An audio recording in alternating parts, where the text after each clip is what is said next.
Look. Listen. Taylor.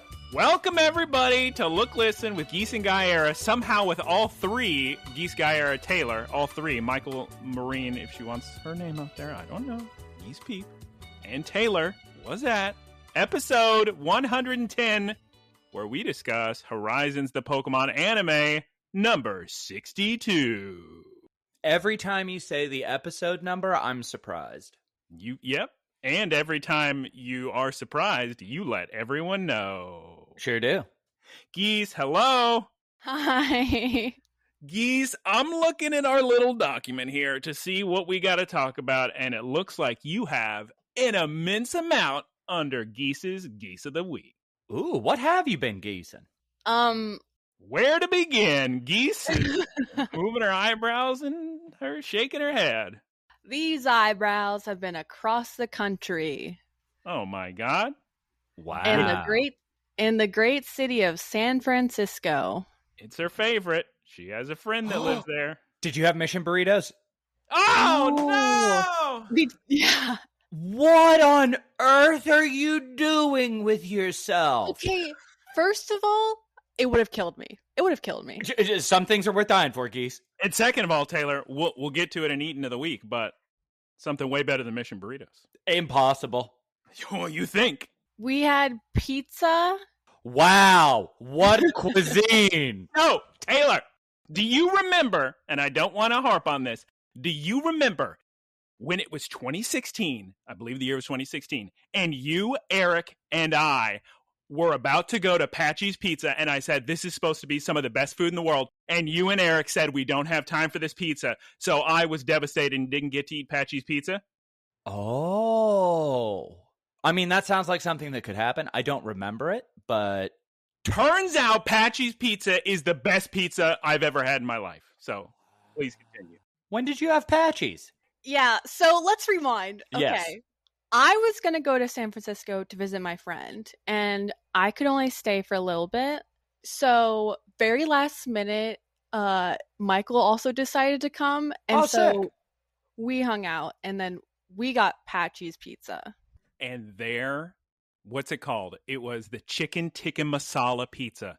The garlic on there, the pan crust with the cornmeal, the cheese. Oh my God. And I got an apple stromboli. Oh, it's so good. Anyway, lots of adventures in San Francisco. Michael, can you explain? You're better at telling things. Yeah, Michael, what's Geese's of the Week? Geese's Geese of the Week is, guys, we got a lot of fun stories. Most of them involve the new driving service Waymo and little caps that have Grimace from McDonald's on them. Oh, Here, sick. Let me wear the hat. So to get into the Grimace spirit. Hold on, because it's necessary for the story. I'll begin this story while he gets a hat. But Okay. We have matching Grimace hats, and we were in the hotel elevator, and this family comes on, and these two little boys look up at us, and they're like, Grimace cappies. And they just kept repeating, Grimace cappies. And then the dad was like, nice hat. And we were like, thank you. So here I am wearing my Grimace hat, and we are riding around. Taylor, are you familiar with the Waymos, the self-driving cars that Yes. pick you up and there's no drivers? Okay. Yeah. So Geese Peep and I are hitting the streets of San Francisco wearing our Grimace hats. We're in Japantown, so we're just surrounded by all these Japanese tourists and stuff. We're going to Fisherman's Wharf, home of Princess Diaries. We're driving through the most populated street on it as all these Japanese tourists are bowing to us to the little car and saying hi and thank you and taking pictures of the Waymo. And we're wearing our little Grimace hats, and we get in an elevator. And these two little... At this point, I'm not wearing the hat. Geese Peep is wearing a Grimace hat. We're both wearing Grimace hats throughout the day. But she's wearing a Grimace hat, and these two little boys look up and go, Grimace, Grimace. And their father says, oh, nice hat. And then I put my Grimace hat on, and these little boys lose it. They've never been happier in their lives watching us walk around with our little Grimace hats. That is a very sick hat. Very good shade of purple. Yeah, it's fantastic. And we saw a bunch of sea lions and seals. And they have little chaise lounges where we smell so bad. what smells? Oh, the seals. Yeah. And they had these little chaise lounges where we tried to eat a bunch of food like udon, but every time we would go up to the chaise lounge to eat, these two boys in the room right next to us would sit down to go eat their udon, and every time we had to move off the chaise lounge and eat on the floor like a bunch of animals. I also had extreme gas pain, so like she does. like I do. Good. So Michael had to get me a heating pad, and I spent my time in the Denver airport on the flight back to my home, just in a corner doing a downward dog as discreetly as possible to see if I could fart at all to relieve the pain. Wow. Oh, that's rough. Apparently, it's a good yoga pose to relieve gas pain. I don't know what downward dog is. Just a yoga pose. But it was good. It was a fun time. Unbelievably good pizza. I'm not joking around. When I was tasting that bite, and woman at Patchy's came over and said, "Is everything okay?" I said, "You have no idea how much I wanted to try this pizza and how incredible it is." And the whole time the guy in the back can hear me. He's real worried because of how serious my voice is. And I just go on to say, this is one of the best pizzas I've ever had in my life. And she said, "Oh, I'm so glad we could live up to your expectations." Taylor, it's so good. It's so good. When's the last time you went all out on pizza in New York? Oh, I like never. But it's going to be a different thing anyway, because this is Chicago style. But it's you can choose deep dish or pan for this pizza. So I chose pan. So it's actually pretty interesting. Unique. So it's a really, really thick pan pizza. Geese Peep, did you want to discuss more of San Francisco before we move on to I think it's my turn to say what Geese has been up to this week. That's a good point. No, go ahead, Geese. No, I think covered the highlights. I just had a good time seeing my friends in the big city. And boy, they are nicer. Like, people behave differently in San Francisco. Like, they'll say, "Hey, buddy." So I guess that makes sense. You're in a, better climate? Yeah, it was way prettier, more green. There was such a nice Japanese lady selling these homemade onigiri. So cool. So nice. What's wrong, Geese? Oh, I just got some Southwest money because one of my flights was delayed. Oh, you did? Nice. We just got our travel reimbursement for San Diego, so that was good. It's so sick. Also, we had a ton of fun in what is the name of that area, the big arcade, Geese Peep? Oh, Fisherman's Wharf. Yeah, at Fisherman's Wharf, we played original Pong, and Geese Peep was playing some pinball, Indiana Jones. Ooh, nice. She did arm wrestling. Oh, sick. And Taylor, guys we did the photo booth. So to get the money for the photo booth, Taylor, you would have lost it at this man. And sorry, apologies if you're only interested in Pokemon, but this is a story. This is a tale. There's signs all over this arcade that says, "Here's change machines, but if you need any assistance, go to that secret door over there and ring the bell." And so I'm following this labyrinth of signs. Finally, I reach the secret hidden door with the bell. You press the bell, and it goes, ding, ding, ding, ding, ding, ding, ding. That is so sick. And then this most cartoon character man straight out of an early 90s Disney movie or something whips the door open in these giant overalls, and he says, "Yes, how can I help you?" And I say, "Well, I have this $10 bill, and we needed a $5 bill for the photo booth." And he says, "I got you, buddy." And he reaches into his overalls and pulls out a giant stack of cash and flips out 2 5s, and he says, "Here you go." And then I'm so enthralled, he's like, "Have a great time." And I said, "You too." And then I said, "You too. I mean, have a nice day."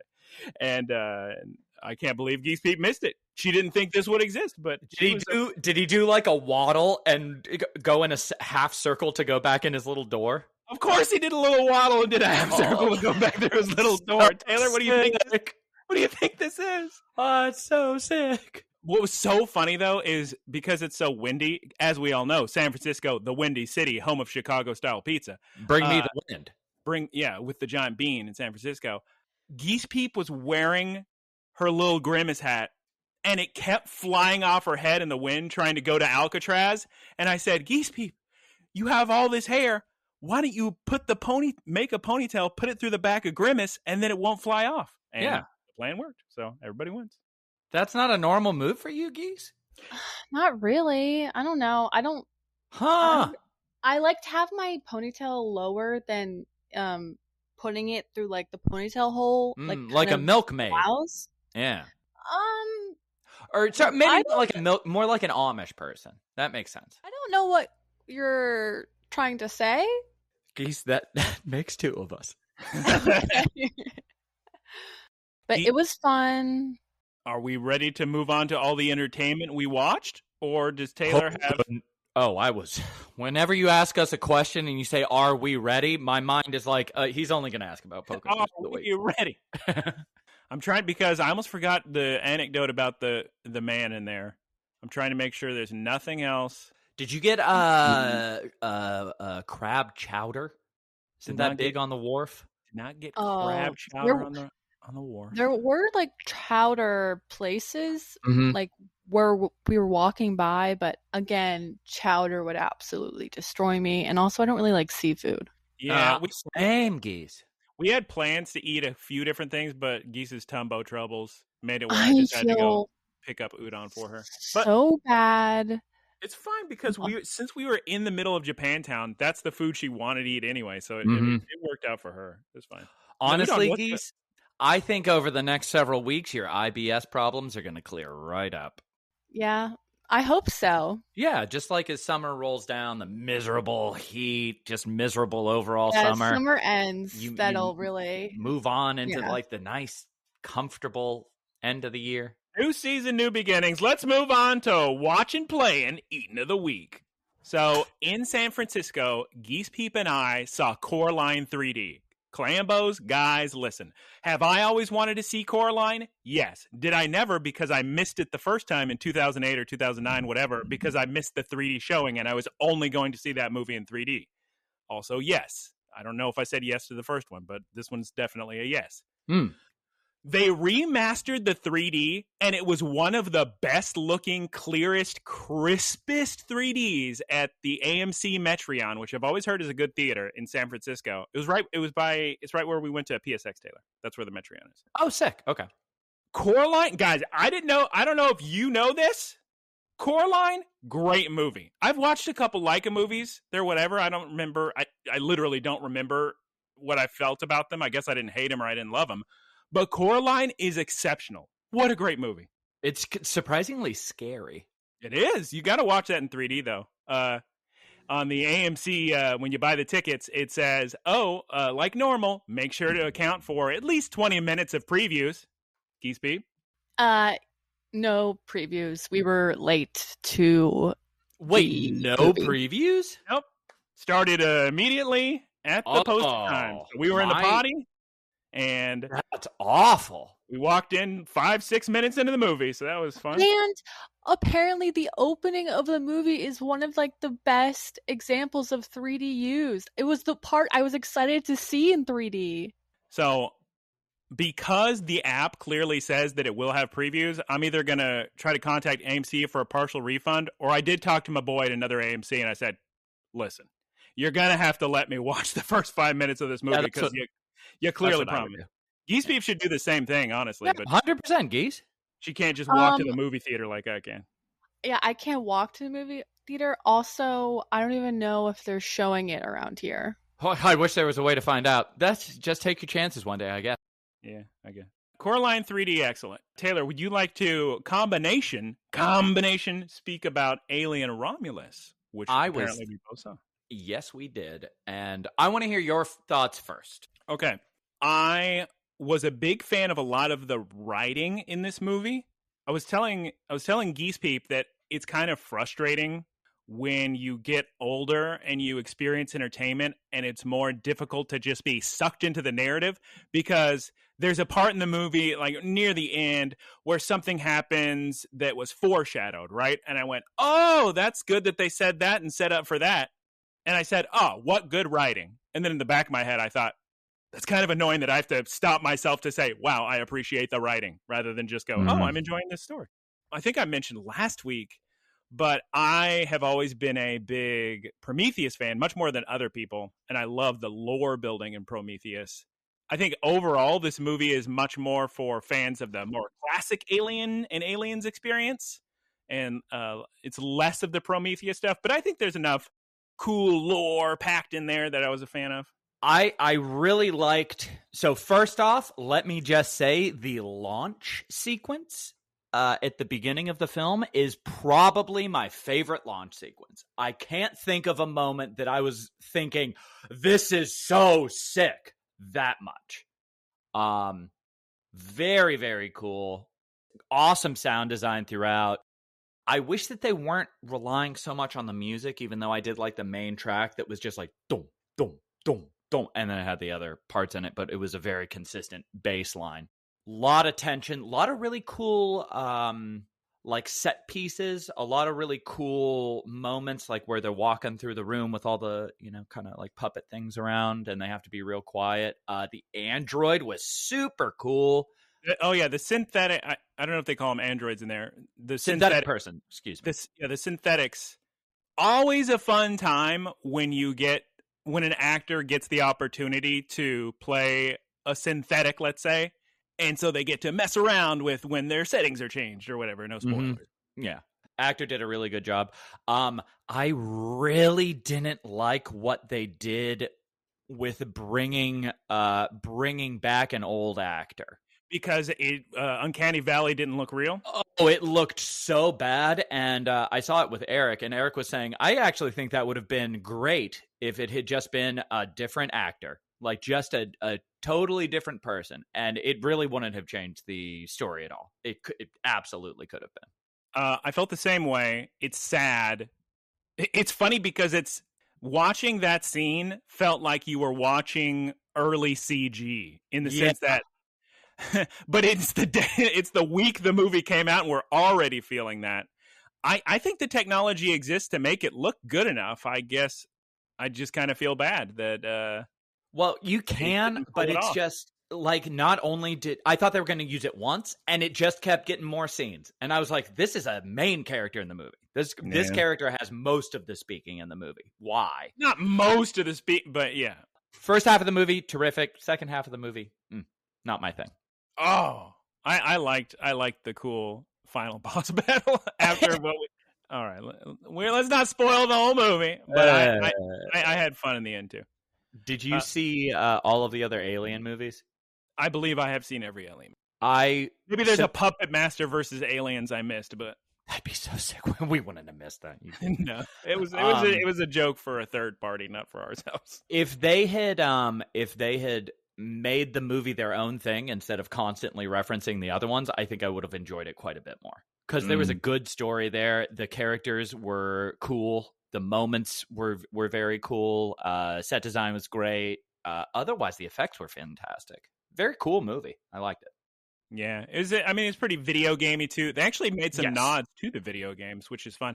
Watching that movie halfway through, I was like, oh, God, I want to play Alien Isolation. And then I realized, didn't everybody say Alien Isolation is an enormous game, and I'm not going to have the time to finish it? And It's real funny because I started playing... You're correct. This very much feels like Alien Isolation, especially with the whole station kind of a setting. But Alien Isolation, I sat down to play with Phil Evans at some point, and I just remember looking at our file size after I was like, why are we in chapter 14? And it was like 25 hours, 30 hours long. Go. I have a question. Yes, Geese. When is this movie set in the timeline of Alien movie? Between Alien and Aliens. Oh, really? That's what I read online. Okay, that's probably right. And Prometheus is before Alien. Correct. Well, I thought isn't the beginning of Prometheus at like the dawn of humanity or something? No. Sick. Good. Sick. All right, that's probably enough Alien talk. I enjoyed it. Sounds like Taylor enjoyed some of it. Geese Peep has something to say, but we definitely need to talk about Princess Diaries, Geese. Well, that's what I wanted to talk about. Yeah. Go ahead, Geese. So I made Michael watch Princess Diaries with me because great movie. Yes. Well, Rotten Tomatoes says 40%, but I had a good time. So Rotten Tomatoes doesn't know what's going on. Princess Diaries is a huge part of my childhood, and I needed him to see all of the places we were going to go and recreate from the movie. So yeah, Michael, what are your thoughts? Well, here's the thing.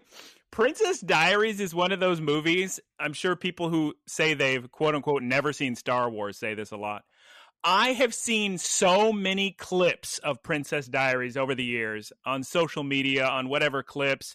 I've seen did you know when Anne Hathaway fell on the bleachers, it was a blooper, but they kept it in the movie? I've seen just about every part of that movie in the past. And yeah, it was a fun time. Real quick. I just realized that I was confusing Princess Diaries with Princess Bride, girls. Princess Bride and Devil Wears Prada. I have not seen Princess Diaries. I have also just seen a bunch of clips. It's Anne Hathaway. Geese Peep's favorite part is when she gets her little makeover. Can you guys please consume some media that I have any touchstone with for once? Please, guys. We watch Pokemon. Yeah, that's true. So Princess Diaries was a fun time. We were going to watch Paddington, but got too sleepy. Watch some of Paddington. Because, Taylor, do you remember what movie? This all came about because Paddington 3 is coming out. Paddington Goes to Peru. We saw the movie theater. I mean, we saw the poster for it when we went to go see Coraline. But do you remember what movie? Half the movie is all about just talking about how good Paddington 2 is. Is it Deadpool 2 where they just talk about how good Paddington 2 is? Or it was an Ant-Man, maybe. One of the Ant-Man movies. I can't remember which one it was. All I know is that Paddington 2 is supposed to be considered some great piece of cinema, and it's amusing because it's just in the Paddington cinematic universe. Exactly, girls. So I'll have to watch that at some point, but I got to watch Paddington first. So we'll finish Paddington 1 at some point. Already said all my eating. Guys, eat Patchies. Patchies is spelled strangely. It's Patxi''S. Please find one near you. It is so unbelievably good. Follow my lead. Get an apple stromboli for dessert, and for your main meal, get a chicken tikka masala pan pizza. And they may warn you, they're going to say, now this isn't a traditional pan that's kind of more thin. This is made with our full, thick, deep dish way, but it's just a pan pizza with that same crust, but the undercarriage is so good. Oh my God. Such a good pizza, Taylor. You would love it. It does sound right up my alley. And we were going to eat it. You, me, and Eric were going to have the time of our lives in Frisco, baby. Oh, that's what happens in Frisco. But instead we didn't. And I'm still sore about it. So. Did we have to like run and make our PSVR times or something? Well, you guys said we didn't have enough time, so there must have been something we had planned. I don't know what it was. Yeah, I can't imagine, because we didn't have very much outside of late at night. We didn't have much just, oh yeah, this is free time. It seemed like we were just running from one thing to the other. We weren't there for long, I know that, because we took the bus up and we're in the Pickwick Hotel. And Geese Peep, would you like to, and you're eating watching of the week, because we covered most of this. Do you want to talk about Beef Bowl or Yoshinoya? You haven't. No. A really, really good place called Kisato Tea, I think. Ooh. Yeah, we just Michael picked up some onigiri for me while I was in my troubled state, and it was really good. It's important to know this is the absolute homemade onigiri. Like, you order it and they physically walk over to the rice they've grown themselves and hand make it. And it says consume within 4 hours. That's awesome. Which, if you want to tell them he's a little goose. Which Michael forgot to put the rest in the fridge, so I didn't get to eat them all. It was dark, and I thought I put it in the fridge. And she says in the morning, there's just a beef onigiri sitting on top of the fridge. And I went, oh, no. It was dark, so you forgot. I thought I put it in there. Yeah. But the beef bowl, immaculate. Yum, yum, yum. Such a good gyudon. That was really good. I was just thinking about this the other day, yesterday actually, about the idea of preparation in front of you and how much that adds to eating.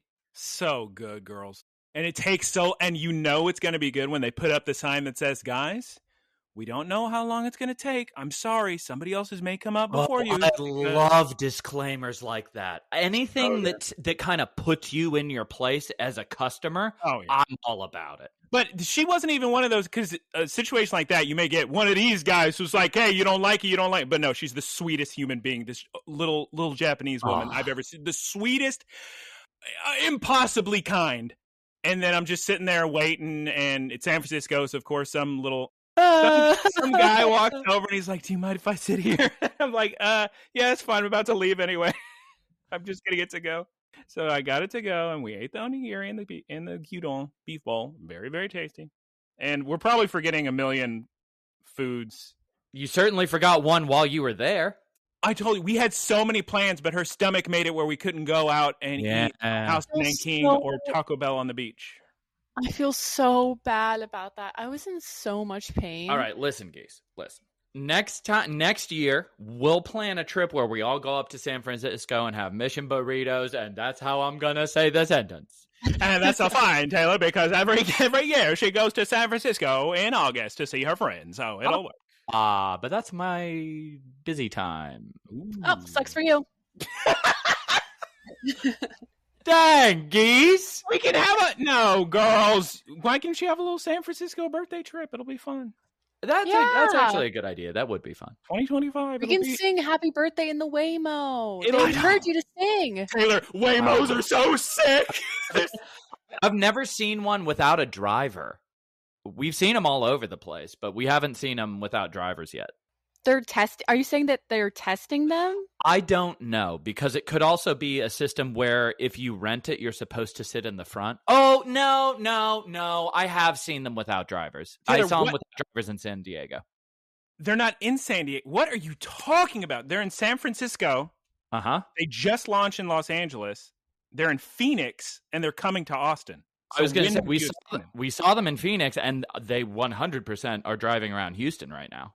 I saw one like an hour ago when I was doing a raid. They might be testing them then. Yeah. It's incredible. There's actually for you, Taylor, you have a different personality type, so you probably don't mind that kind of thing. But for me, I love it. There's no awkward like, oh, hey, what's up? And then like you could just have full on conversations. They don't even record your audio. I was screaming. Really? Just for fun, because I could. People love singing so loud in the Waymos, and you choose your music. It's fantastic. Oh, I feel like they're recording you. Well, that's a huge lawsuit because they clearly come on and say, we are not recording your audio. But I did say to Geese, well, you could just be reading the lips, but. Yeah. Taylor, it's time for you to discuss almond butter. All you do is every week talk about almond butter. You know what the best part is? The other thing I ate today, all I've had today, banana bread and almond butter. Taylor. That's it. Taylor. Girl dinner. That's all he says every week. He's not bringing anything new. Did what? To be fair, I usually only eat turkey and hummus, so I understand you. That's such a good diet. That's so healthy. I mean, I eat my greens, but it's normal stuff like roasted vegetables. I do a lot of cooking. Just make up something new so we can move on to Poké News of the Week. Or do you have more stuff to say, Taylor? I did make a lot of macaroni and cheese the other night. I made... Homemade? You made a roux? Yeah. Yum, yum, yum. If there's one thing you know about me, it's I know my way around a roux, Geese. That's true. That's true. That's true, but you would spell it Trous. That's true. Mm-hmm. I also made... What else did I make? I made guacamole, which is what I was thinking about tableside preparation for. Because guacamole goes bad so fast. I mean, it doesn't go bad, but it turns brown really, really fast. Other than that, nothing crazy. I went to Papacitos. Papacitos birthday. Happy birthday. Fuecoco. It's the Hungies hoedown. You know what the funny thing is? Every year on my birthday, I like to eat Chateaubriand as we do. This year, my mom said no. So we went to Papacitos. Yay, Mom. Yeah. So, Guncan has also not done anything for my birthday yet. She said, I'll buy you something later. And we're going to go to a Michelin star restaurant while we're either in Amsterdam or in Istanbul. Taylor, before you get too sad, I'm looking at there. You got little gifts on your bed, at least. Oh, sick. I'm looking at.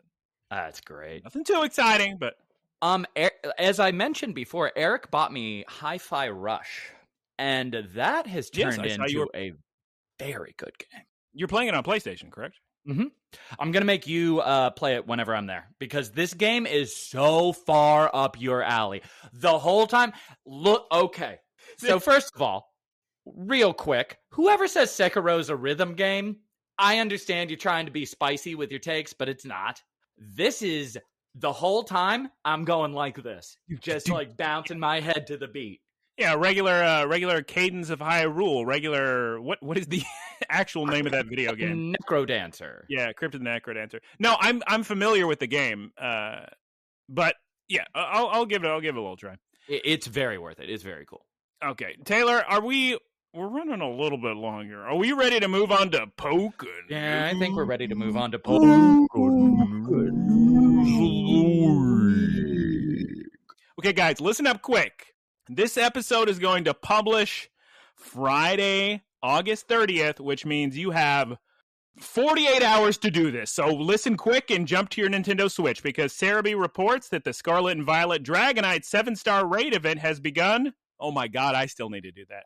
Also, Scarlet and Violet has been so good lately with all of these outbreaks, because the shiny odds are through the roof. And I got my shiny Alolan Raichu, which I've wanted for years, through this event. This event introduces shiny Bagons, Larvitars, Goomies, and Hisuian Slagoos and Beldums all over Kitakami, all over Paldea, all over the Blueberry Academy. So hurry and rush and catch all of those Pokemon shiny. Those are some good shiny lines. Runs until September 1st, 23:59 UTC, which I believe is Greenwich Mean Time. So hurry. Taylor, these Pokemon, these little dragons here, colloquially, maybe I'm using that word correctly, maybe I'm not. By fans, they were called pseudo-legendaries. Yeah. TPCI has officially come forward and say their official names for, your Dragonites and your Garchomps, your Tyrannotars, etc. Exactly. The official name for those Pokemon, because they all share, I think in their final evolution, is it a 600 base stat total? I'm not crazy about the actual little numbers, but they're called Powerhouse Pokemon officially. You can keep calling them pseudo-legendaries, it's fine. I mean, we say Rayquaza, we don't say Rayquaza, so, I mean, whatever. Yeah, but a Powerhouse Pokemon is just that seems real out of touch. I'm not going to use that term, but it is the official one. Also, Taylor, great news for you. Pokemon Go Cerebi update. The next season has been announced. It is called Max Out. We learned about this at the Pokemon World Championships. It runs from September 3rd through December 3rd. And we're introducing Dynamax and Gigantamax battles, girls. And we're getting Groot. We're getting Scorbunny. We're getting Sobble. The Galarian starters. It'll be sick. Very exciting event. Very exciting. For season, yes. Are we ready to move on to discussing an episode of Pokemon? Yeah.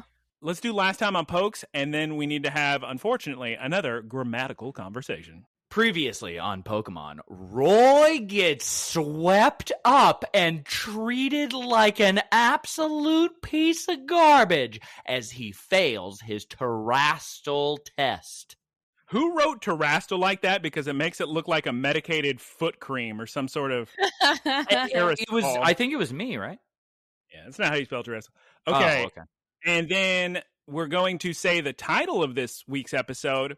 I pride myself in always knowing when to say I and when to say me in a sentence. It's very simple. Basically, if it's at the beginning of the word, it's going to be I. If it's at the end, it's going to be me. Typically, that's correct, but the real trick is just say the sentence without the other person, and you're going to know that me go to the store is wrong, and saying he went to the store with I is wrong. Your brain will auto-fix it for you. But in English, how would you say this? Should it be Fuecoco and me's song? Or should it be Fuecoco and my song? Or Fuecoco and I's song? I would say Fuecoco and my song. Fuecoco and my song? Yeah. Because that sounds like some awkward English, but... Trying to think of how you're actually supposed to say it. Yeah, when it comes to like ending sentences and prepositions, you get the correct way is not necessarily the most fluid way. So I would say Fuecoco in my song. Geese Peep, would you like to instead direct translate it into a goofier form of English and say something like, the song that belongs to Fuecoco and me? Both Fuecoco and mine self. And mine self. I don't know. And there you have it. Ooh. Can you straight from the librarian's mouth? I think it should be grammatically Fuecoco and mine. Fuecoco and mine apostrophe S song? Fuecoco and my. That doesn't sound like English, but if you're saying Hold that's on. right. It's been so long since I've had to grade an essay. Oh, I get it, Geese. It's been a long time since I've spoken English. How about, too. guys? This must be so frustrating, because imagine the people that have already clicked the jump to the Pokemon discussion. Well, wouldn't it be my and Fuecoco's song?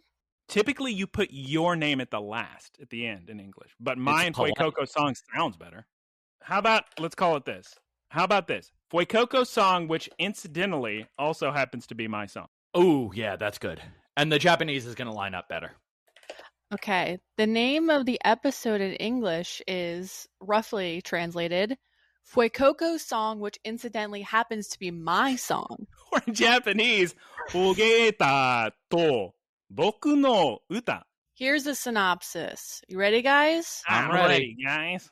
Not that old Roy and Fuecoco song and dance. Ah, very sick. How about that? Not as punny as what I wrote, but you know, who am I?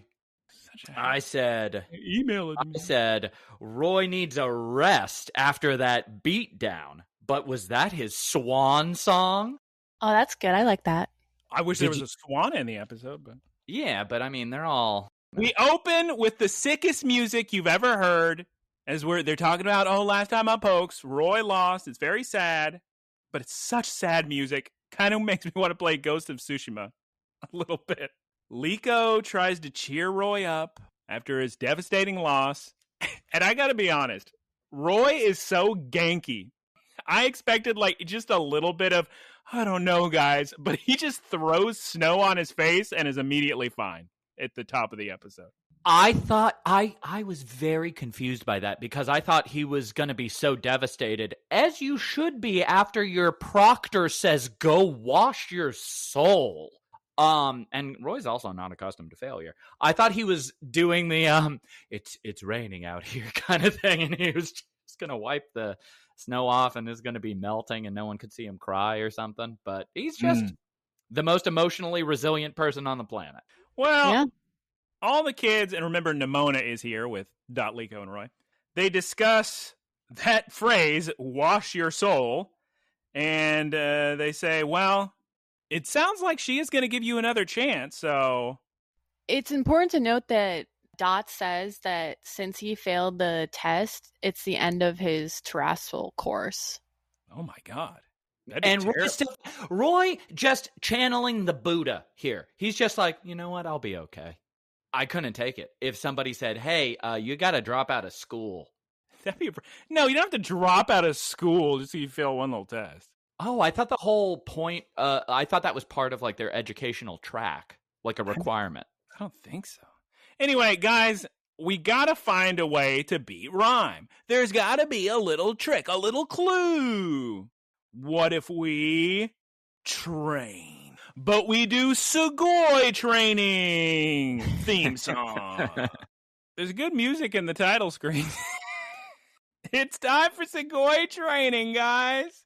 Minade! We're going to have everybody do a marathon run through the snow. And Taylor, did you notice that your favorite thing of all time happened? They went, each. Yes. We get a little bit of a montage, everybody rolling up a giant snowball. The funny part was that Nimona, I was so excited to have Nimona here. And when she said awesome training, I was thinking, finally Nimona gets to do some fighting.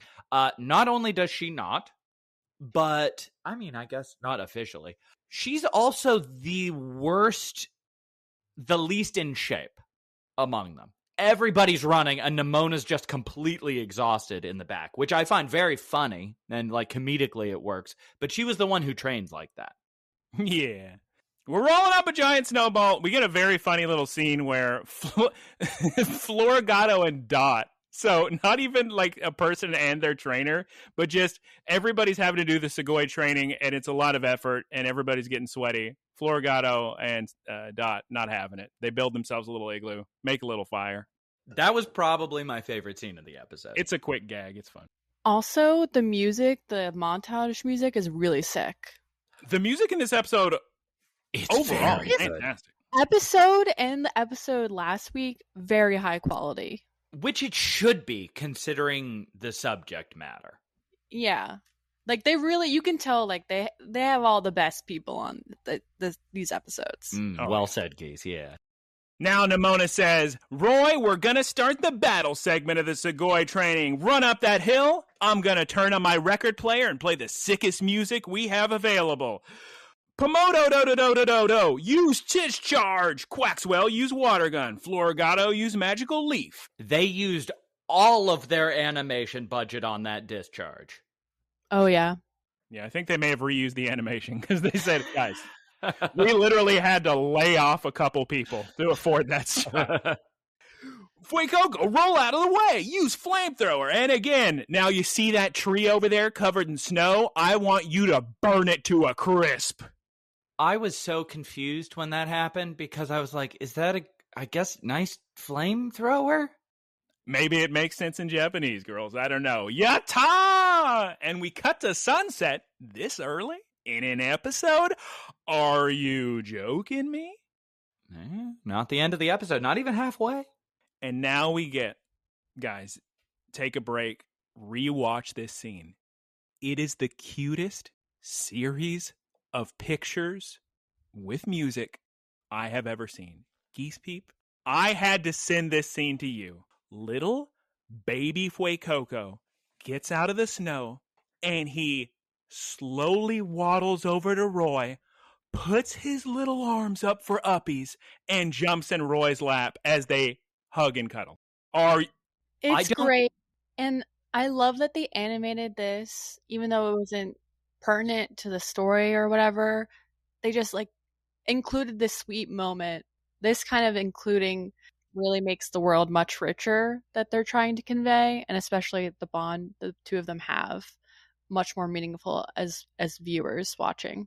I'm trying to think of if there has ever been a Pokemon or other character that is as consistently well animated as Fuecoco. Every time that little boy's on screen, I'm smiling. He's a precious baby, and I'll tell you now, oftentimes at our review of the week, I bring up my score sheet in my head of, was it funny? Were there cute moments? Were there sick moments? This episode's cute score, already a 10 just from that moment. Spoilers, we haven't even gotten into flashback baby, child, young boy Roy. And we're already at a 10 for cuteness? No. Guys, no. It's going to be a high score from me, so get ready. Just prepare yourselves now. Well, spoiler alert, this is also getting a high score from me. Well, spoilers, Nemona gives Roy some battle advice. I write I wanted this to be in the plot synopsis, but I say Nemona says, Roy, you can't use that old song and dance again. You know, she could predict exactly what you were going to do.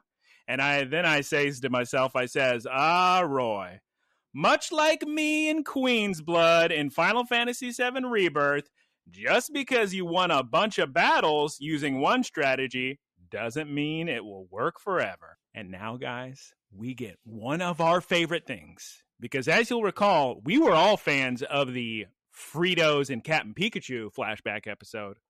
We now enter into a flashback because the kids are discussing why Roy likes to sing, and Roy says, well, my mom and dad always used to sing to me all the time. And Geese Peep, his parents, they're sailors. It takes me away. You guys know that song? Yes. Thank you. Was that in Princess Bride? Yeah, it was in Princess Bride. Very sick. They sing little sea shanties, and we get a flashback of Roy on the boat with his parents, and he's got the sickest Kabutop shirt as a little boy. It's fantastic. I want that Kabutop shirt. And they have a crew of a Machoke and a Poliwrath on the ship, and it's so cute because this crew of Pokemon, these strong fighting type Pokemon, are moving boxes and cargo all around, but as soon as Roy's parents start to sing, they start to just dance on along. Classic Machoke. And then the ship arrives at their home at sunset yet again. And it's time to go, Roy, but Roy's hungies. And Geese, Roy is holding both of his parents' hands. It's so cute. Ugh. But then, Geese, turns out his parents have to leave on a big, giant journey, and Roy's got to stay with Grandpa. I can't wait to hear what y'all think about this scene as it's done. And Geese, what does Roy's mom say to him about eating too much in his tumbo? Don't eat too much, Roy, or you'll get a tummy ache. And she starts to hug little Roy. Dad asks if he's gonna be lonely. What's Roy doing, Geese? He's crying. And he pulls out his ancient Pokeball and he says, I'm going to be a great trainer one day, just you see. And then we cut to Roy. He's in the little jungle, little forest area of that Kanto Island where his grandpa lives. And he's just singing his little song, the sea shanty his parents sang. I'll translate for you that the song is about a very small little Wingle that they're singing about. Okay. Very cute. So what exactly happened to his parents? Maybe they're still on the big journey, I'm guessing. They did not Hey Arnold this. Okay. All right. What? His parents are fine in Hey Arnold, Geese. Didn't you watch the movie? There was a movie? There's a Hey Arnold movie where it turns out his parents are alive and fine. How have you not seen the Hey Arnold movie? Geese? For audio listeners, Geese's eyebrows are reaching unforetold levels of height. Incredulity. Wait, what? What about that episode when his grandpa tells him about his parents? Yeah, they thought they were lost forever, but they're fine. They just got lost. When did this movie come out? I don't like 96? Not that early. It was way after the series aired. It was like a little Nickelodeon special, I think. You just I missed that one, guys. You just really need to think about exactly who you're giving a hard time about when it comes to the Princess Bride or Princess Diaries.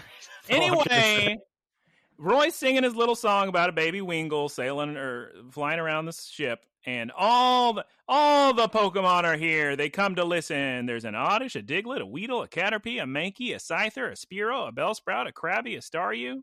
Scyther is such a funny addition to this little troop.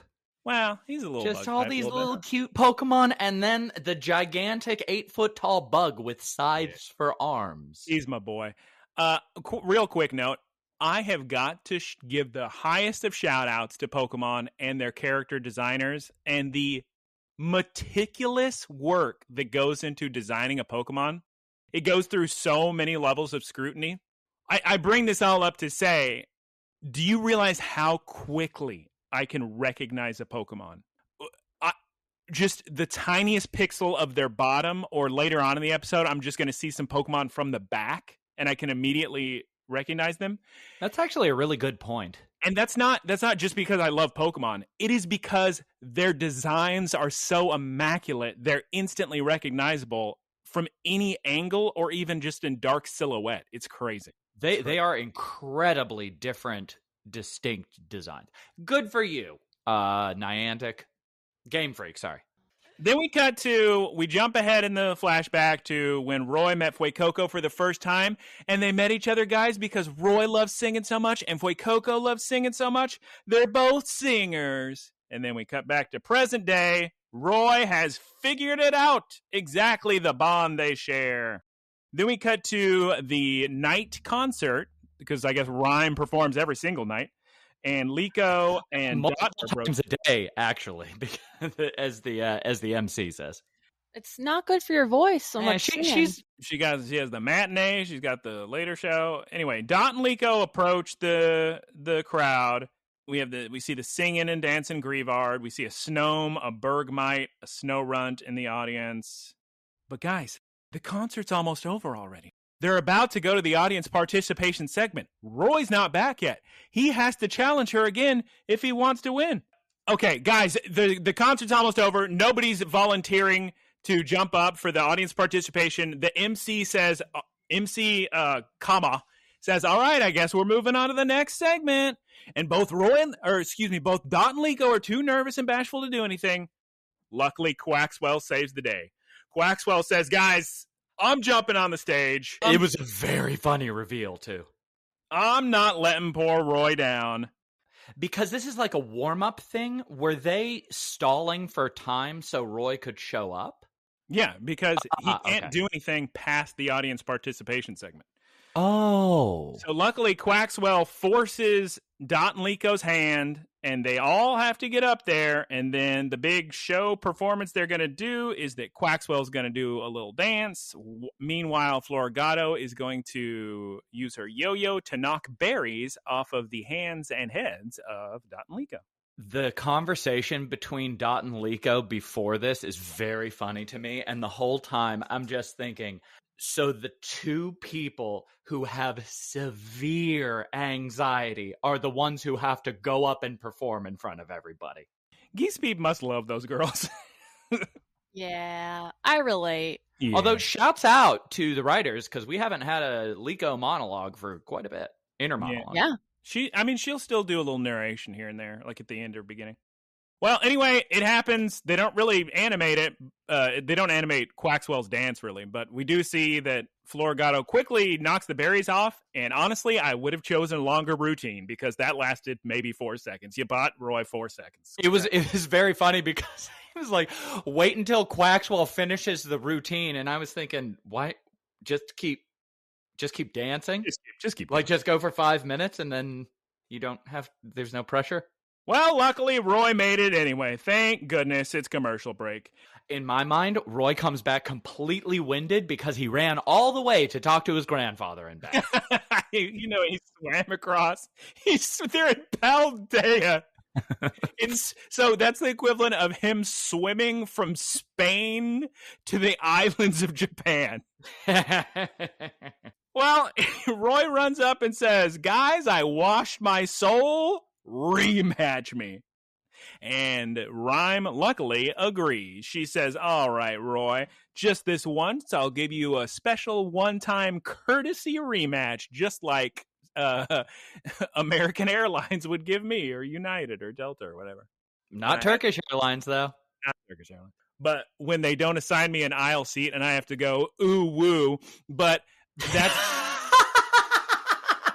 And I have to contact their customer service and say, well, I'm fine with the seat assignment, but you see, the thing is I use the restroom a lot on planes, so if you don't want to inconvenience your other customers, you could always put me in an aisle seat just to make their flight a better experience. And every time they go, all right, as a one-time courtesy, we'll put you in an aisle seat for free instead of charging you $200. And I say, why, thank you. Is it because you call them flight attendants on?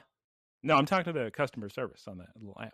Oh. Normally, I show up with fresh surgical wounds, and they just say, nope, sorry, you have to sit in the middle. That's so sick.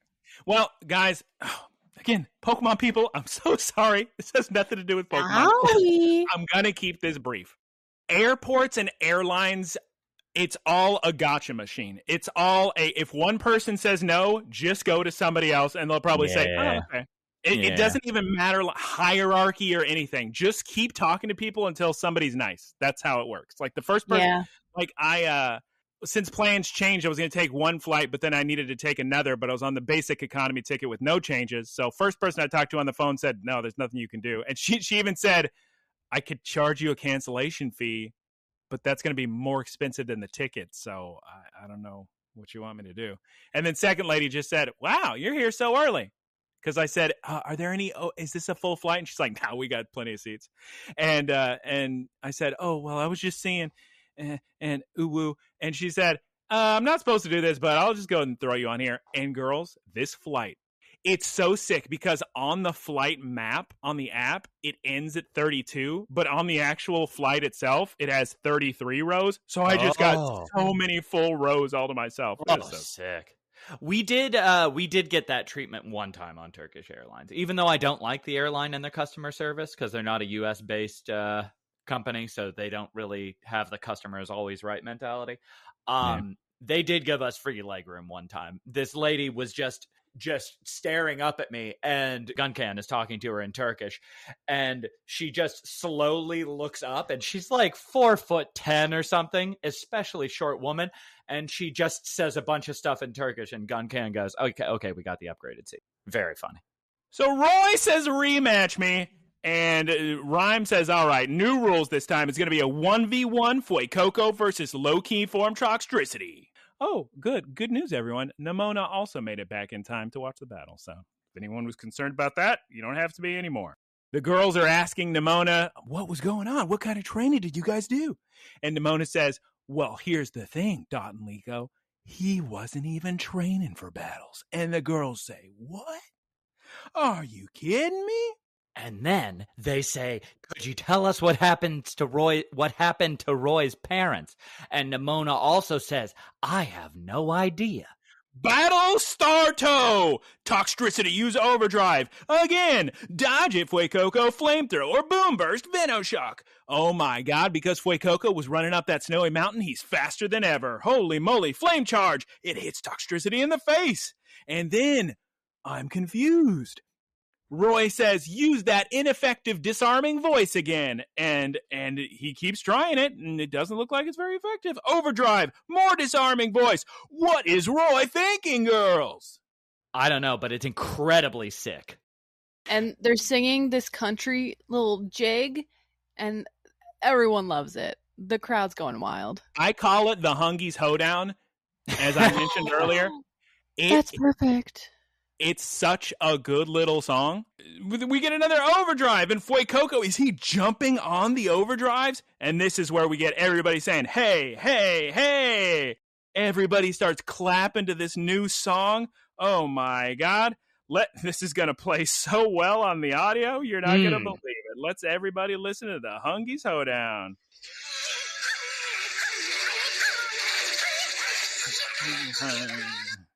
Hungies. It was just a bunch of grunting. Hungies. It's a great hoedown. Oh my god. Hungies. Trying to find my spot in the notes. Hungies. And Fuecoco's hopping and spinning around and sprinting around Toxtricity. And the disarming voices, Taylor, they start blocking the boom burst.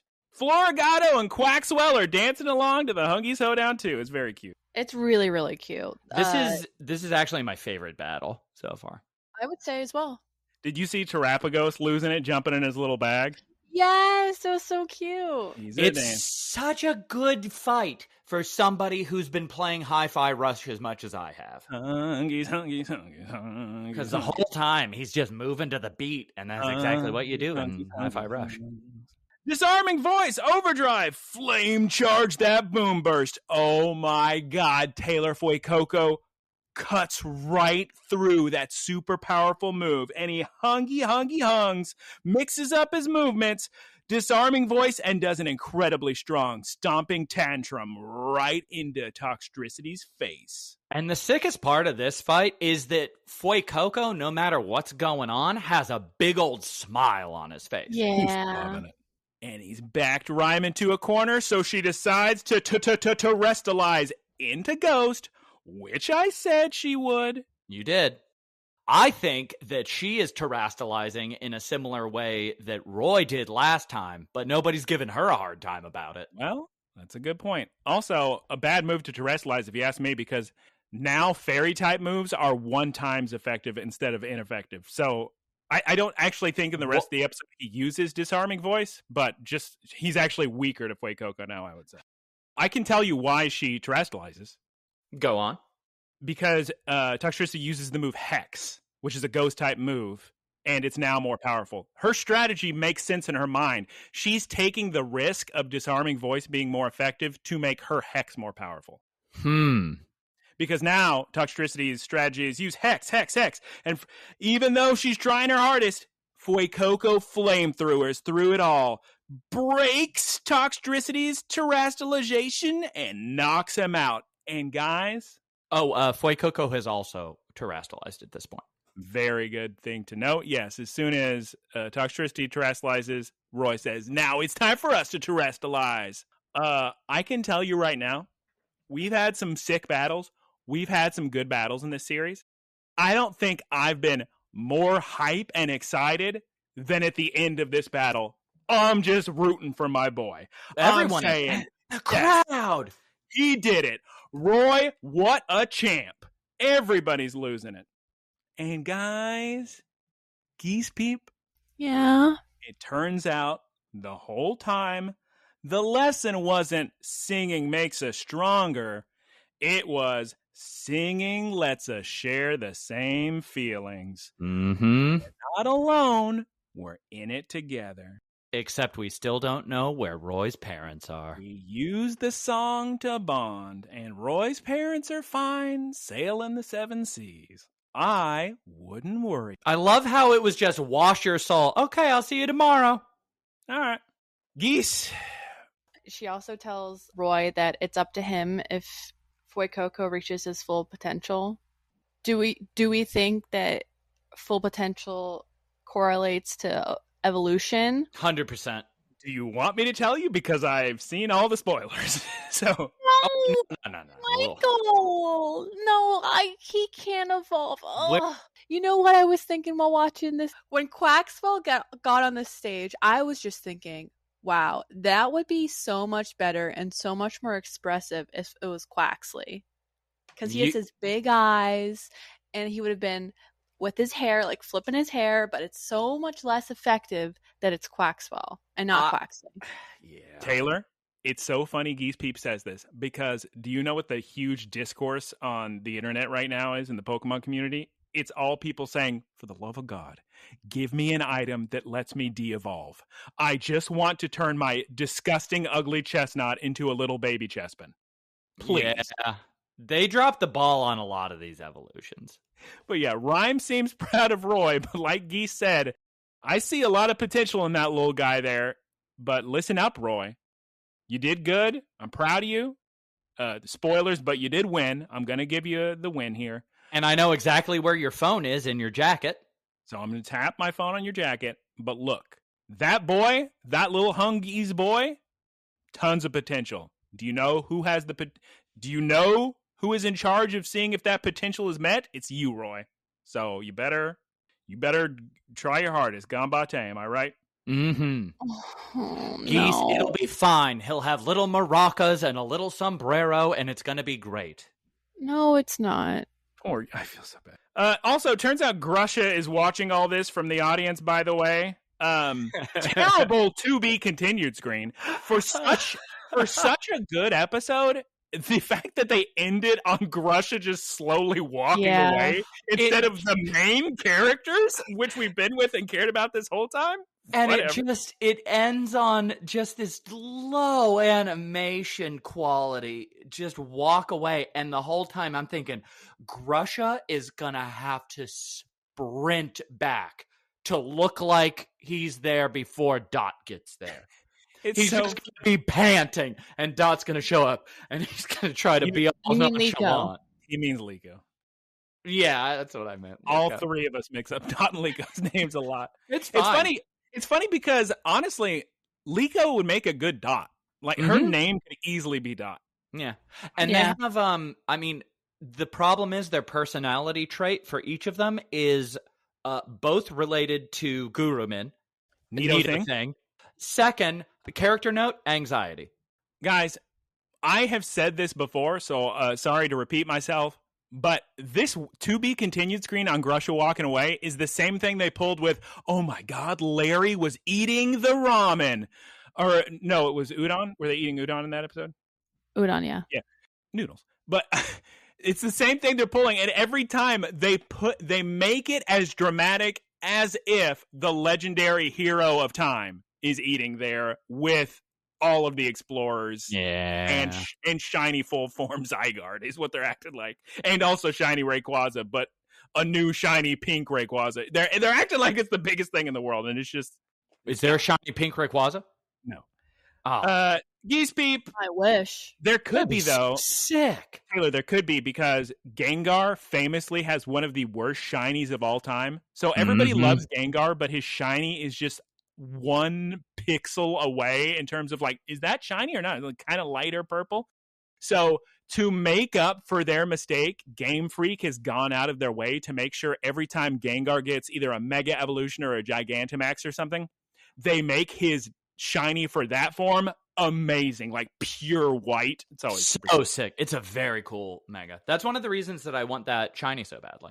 Yeah, and by one of the reasons, I mean the only reason. And you'll get to, very soon, Taylor, you'll get to Gigantamax it in Pokemon Go. Geese Peep, it is time for Frito's Seminar of the Week. Please take it away this week with low form Toxtricity. Low key form, excuse me. That low form is Japanese. English is low key form. Fourth tries with Tarmogeese. The Pokemon this week, low key form Toxtricity. Low key form Toxicity. Oh, jeez. No, low key form Toxicity.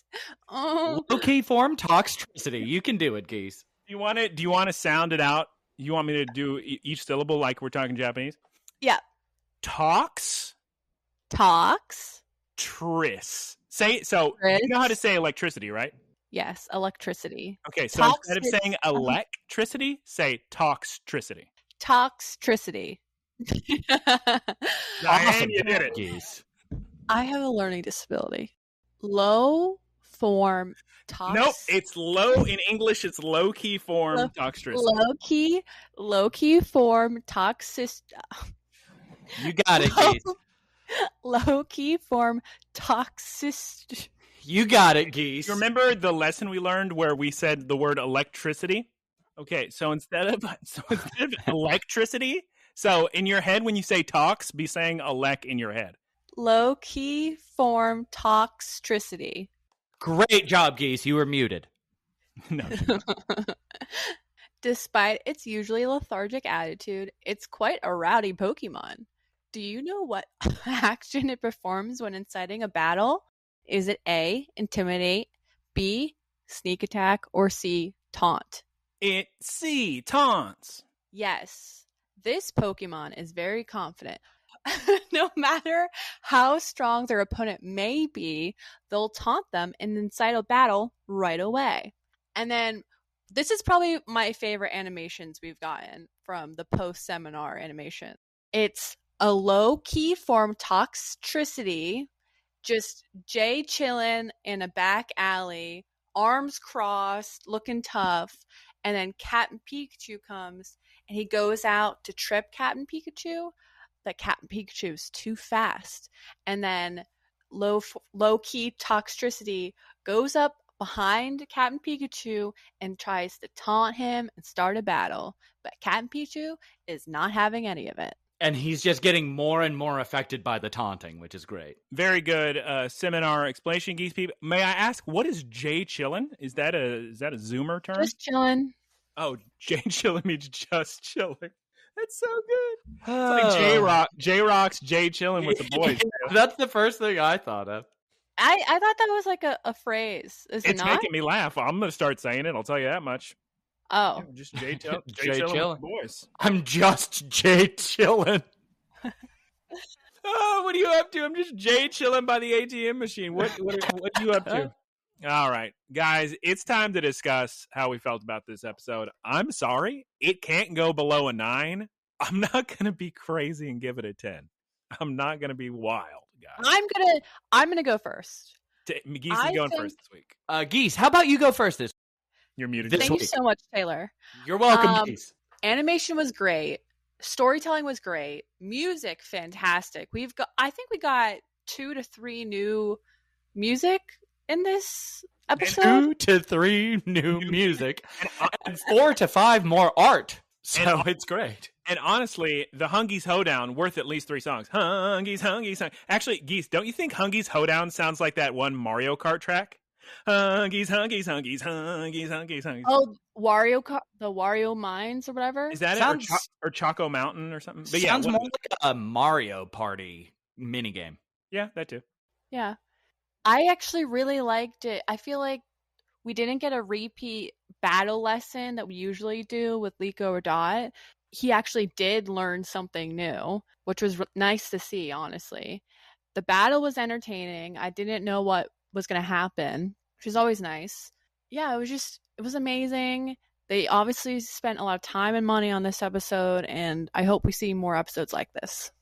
And what is Geese's score of the week on a scale of 10? A 9.5. Ooh! And Clambos, if you're unaware, Geese traditionally on the low end of our scores. When Taylor and I are given high 8s and 9s, she's like, 7, 6. So if this episode's getting a 9.5 from Geese, you know that means it's quality. Taylor, please go ahead.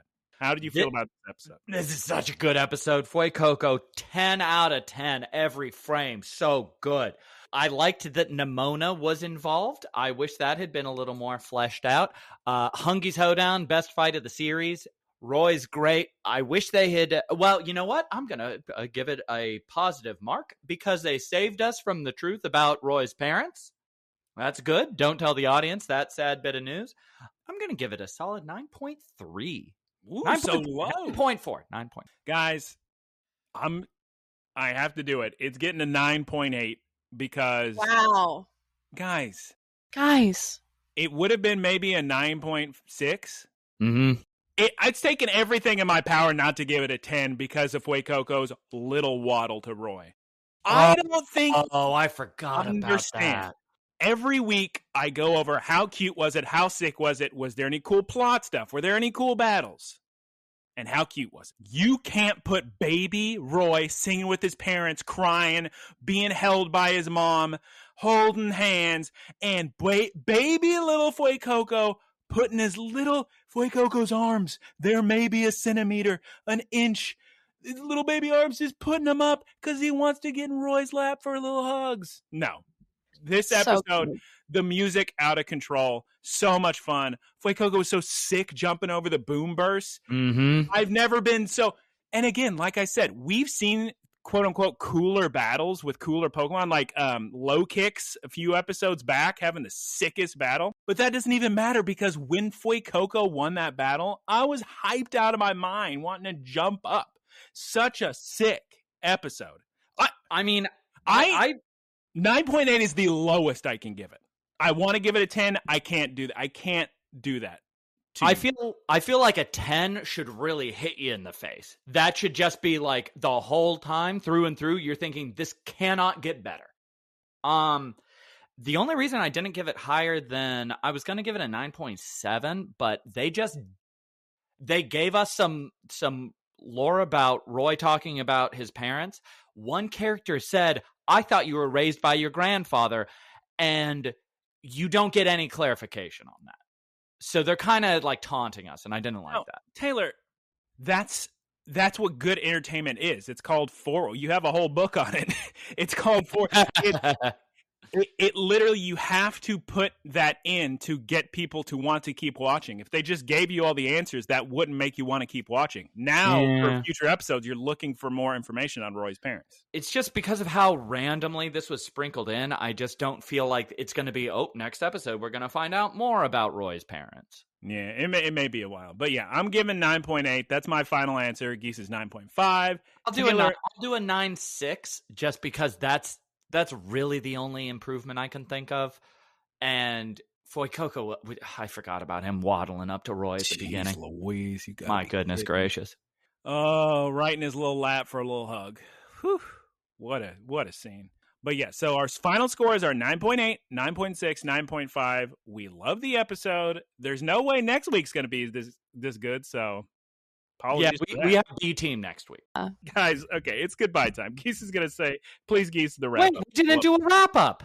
We're doing the wrap-up now. That's why I just say Geese, the wrap-up. Oh, I thought you were saying Geese is saying goodbye 4 times. Okay. Eventually she will, in just a few moments. Thank you, everyone, for listening. You can find us on social media at Look, Listen, Cast on Spotify, Apple Podcasts, and YouTube. Please like and comment so more people see our stuff. Also, thank you to Keith for our artwork. You can find him at twitch.tv/KeithSquared. Shouts out Professor Ticklebits for the website and the Boilerplate. Thank you to our supporters. You can go to looklistencast.com and support us there. I didn't even say it in an Irish accent. No. Looklistencast.com. Also on the podcast feeds, there's a link. I'm nearly certain.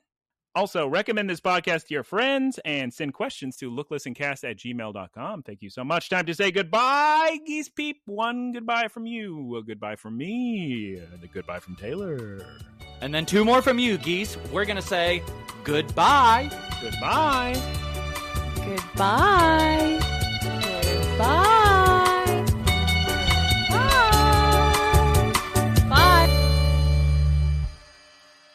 Howdy, y'all. It's me, Geese Peep. Thank you for listening to the Geese Peep Productions podcast. Geese Peep Enterprises, doing business as Peep Industries, together with its subsidiaries, is a diversified worldwide entertainment company with operations in media networks, talent management, parks and resorts, multimedia entertainment, and consumer products and interactive media. Geese Peep Enterprises is a Dow 30 company.